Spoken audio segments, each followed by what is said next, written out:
Thomas and the statue. Winter was coming to the island of Sodor. The leaves had fallen from the trees, and fog rolled over the country. One chilly morning, Sir Topham Hatt came to Miss Sedge. He had a special announcement to make. A statue is to be put up in the park. He said it will celebrate the Sodor Railway. The engines were very excited. Thomas was to collect the statue for Brandon Docks. And it will be Percy, as a hero. As soon as I find out, Pup Thomas, I'll come back and tell you. And he steamed away. When Thomas arrived at the docks, Clanky was still unloading the statue. Hurry up, Clanky, said Thomas. I want to be first to see it. Clanky didn't like being rushed. Why are you so excited to see the statue? Do you think it's gonna be you? He scolded. Thomas didn't say anything. He was too busy watching the workman as he opened up the crate. The statue was covered by a large top horn. It had a very familiar look. There was a tall funnel shape at the front, and then a wide shade at the back. The shape was just like Thomas's shape. Suddenly, Thomas was very excited. Perhaps he was told it could be will be me. That night, Thomas couldn't wait to tell the engines about the statue, but then he arrived at the sheds. All the engines were sleeping.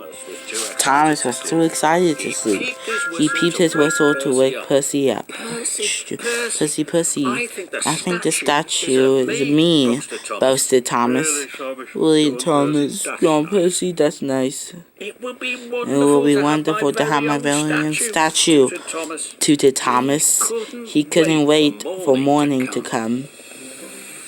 The following day, Sir Topham Hatt told the engines that they would go to the washdown, all except Thomas. He was to collect more things for the statue. First, Thomas went to Wellsworth Station.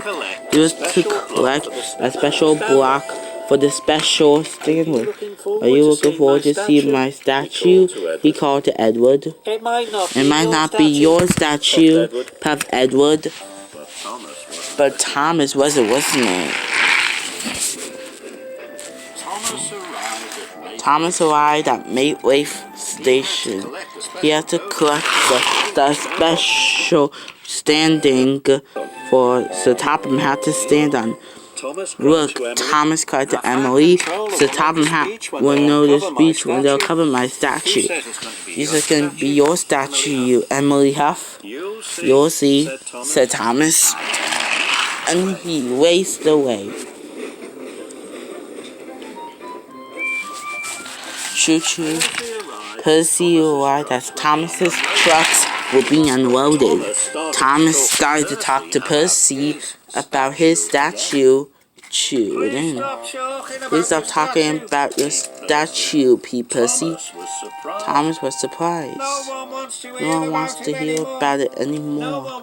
No one wants to talk to you anymore, Percy added crossly. And neither do I.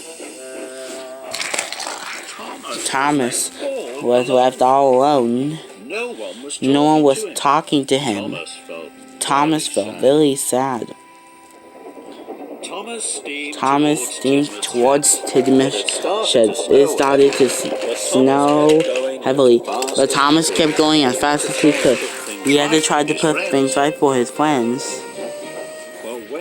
But when he arrived at Tidmouth, Sir Topham Hatt was there. He was worried. The tracks to Penal Station are blocked.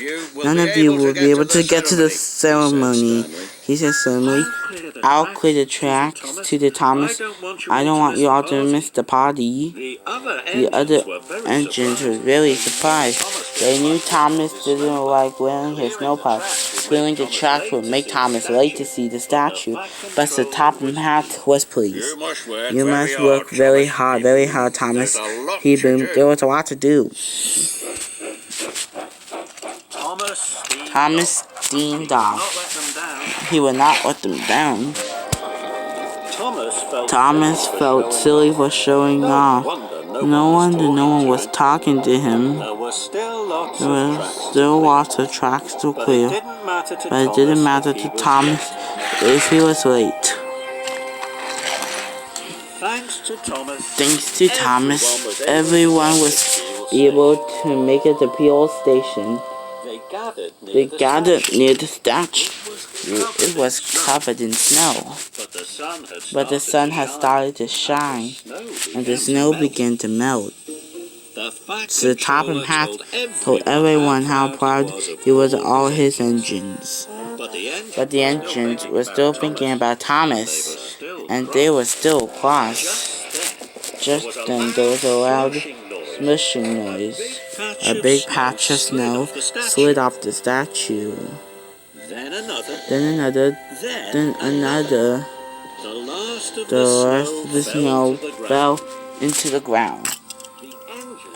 The engines were so surprised. That's not Thomas, gasped Gordon. No, it's all of us, Percy. Everyone was very excited.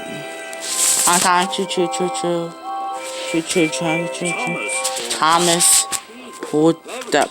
He was very surprised when he saw the statue.